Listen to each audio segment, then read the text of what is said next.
Tardes, estimada tutora Liliana.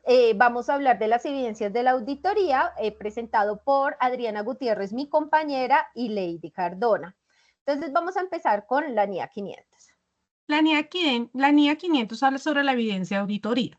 Para este caso, se explica que la evidencia de auditoría en los estados financieros tiene que tener algún tipo de responsabilidad, en donde el auditor tiene que comenzar a implementar, diseñar y aplicar diferentes procedimientos de la auditoría que permitan que el tipo de evidencia que se va a sacar sea suficiente y adecuada para poder determinar la posible irregularidad en los estados financieros. Por relevancia y por el tipo de confiabilidad, podemos contar fuentes de evidencia. Podemos hablar de documentos contables, facturas y contratos. ¿Cuál es la finalidad? Es que la información o la documentación que se está empleando por parte del autor pueda alcanzar a que las conclusiones no solamente sean basadas en la opinión, sino que también pueda brindar una información asertiva sobre el estado de los registros contables y a su vez de lo que se obtiene en los estados financieros para permitir evidenciar qué es lo que está pasando como tal en los estados financieros. Perfecto, vamos a seguir con la NIA 501 que habla de tipos de evidencia de la auditoría. ¿Cuál es su alcance? Que el auditor da de tener en cuenta en relación con la obtención de evidencia de auditoría que sea suficiente y adecuada de conformidad con la NIA 3301 y la NIA 502 y pues todas las que apliquen con respecto a los determinados aspectos de las existencias. Dentro del objetivo está que el auditor es obtener evidencia de auditoría que sea suficiente y adecuada sobre las siguientes cuestiones, pues que la realidad y el estado de las existencias y la totalidad de los litigios y las reclamaciones en los que interviene la entidad y su presentación y relevación de la información en segmentos de la conformidad con el marco de la información financiera sean aplicables. Tenemos que dentro de los litigios y reclamaciones, el auditor diseñará y aplicará procedimientos de auditoría con el fin de identificar los litigios y reclamaciones que pues afecten en la entidad y que puedan originar un riesgo de intercorrección material.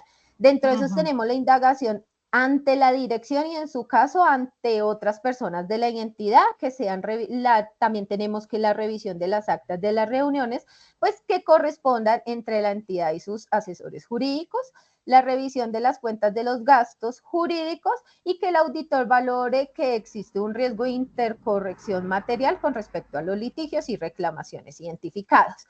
Dentro de los requerimientos existen que el auditor obtendrá evidencia de auditoría suficiente y adecuada con respecto a su realidad y su estado mediante su presencia en el reencuentro físico de las existencias, salvo que no sea factible, observar la aplicación de los procedimientos del reencuentro en la dirección, inspección de las existencias, realizar pruebas de reencuentro y aplicar procedimientos de auditoría.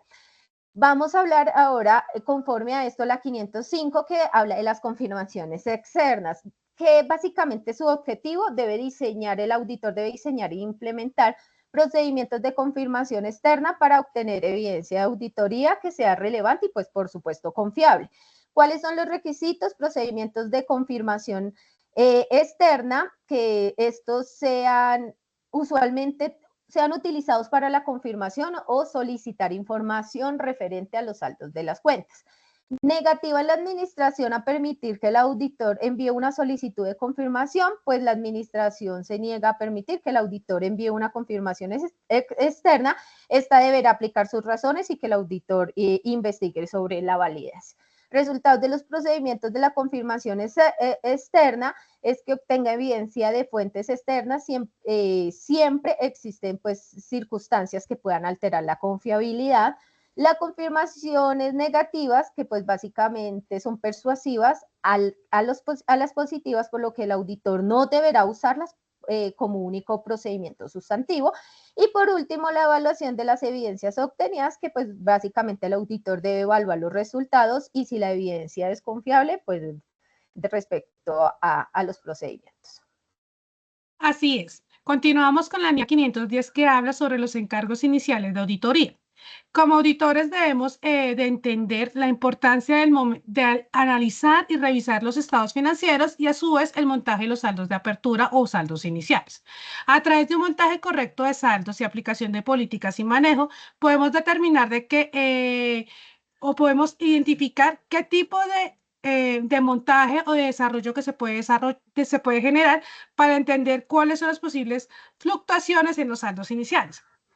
Como lo dice el objetivo, la consecución de procedimientos que permitan identificar que los saldos estén de manera correcta nos permite reconocer el estado inicial de los estados financieros. En ella podemos informar cuáles son las recomendaciones y conclusiones que podemos desarrollar al momento de generar este tipo de auditaje. Luego continuamos con la NIA 520, que son procedimientos analíticos en una auditoría financiera. Para este caso, esta permite que a través de un análisis sustantivo se pueda evaluar la información financiera, la cual permite reconocer si se genera una relación entre entre dos tipos diferentes de información, datos financieros y los datos que no son financieros. Dado que su enfoque permite emplear procedimientos que permiten generar investigación de partidas y fluctuaciones inusuales, se puede generar un análisis de valores esperados y también de expectativas. Su objetivo principal es diseñar procedimientos analíticos que permitan generar un resultado que puede generarse siendo positivo o siendo negativo. Vale, entonces la NIA 530 nos habla del muestreo de la auditoría. Esta tiene como finalidad que es una de las herramientas más importantes con las que cuenta el auditor externo porque pues le permite revisar de manera general a la empresa a partir de una revisión de cierta información y crear una imagen completa de la situación de la compañía. Existen dos tipos de muestreo, que es el estadístico, que toma ciertas muestras para generar una tendencia estadística, y el no estadístico, que se basa en su proceso de selección a partir de la experticia del profesional. La diferencia entre una y la otra, pues es que se efectúa de manera aleatoria y la evaluación de los resultados está basada en leyes de la probabilidad y el riesgo de muestreo. En el muestreo estadístico podemos ayudar a los auditores por medio de diseñar muestras eficientes, medir suficiencia de la evidencia obtenida, evaluar de forma objetiva los resultados de la muestra. Pues su alcance es que evidencie que sea suficiente y adecuada dependerá de cada compañía y el riesgo que se identifica en cada una. Algunos de los ejemplos de los riesgos que se pueden presentar en los estados financieros son cuentas por cobrar que no existen, activos sobre valuaciones, pasivos subvaluados y sustracción de activos y pues los ingresos no reconocidos en el periodo correcto.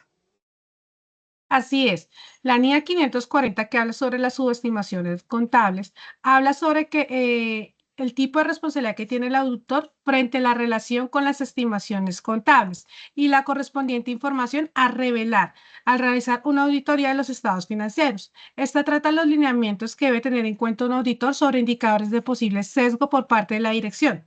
Tengamos claro que las estimaciones son aproximaciones al valor de las partidas de estados financieros que no se pueden medir de una manera exacta. Las estimaciones deben tener una justificación, deben incluir métodos, modelos para que se pueda desarrollar y a su vez tener controles relevantes, conceptos y apreciaciones que permitan generar una valoración generada por los directores o la parte de la dirección. ¿Qué se debe conocer? Marcos de información financiera aplicables, comprender las estimaciones contables realizadas por parte de la administración y verificar el tipo de hecho posterior al cierre. Listo, profesora. Entonces con esto terminamos nuestra presentación. Muchas gracias. Hasta Muchas luego. gracias.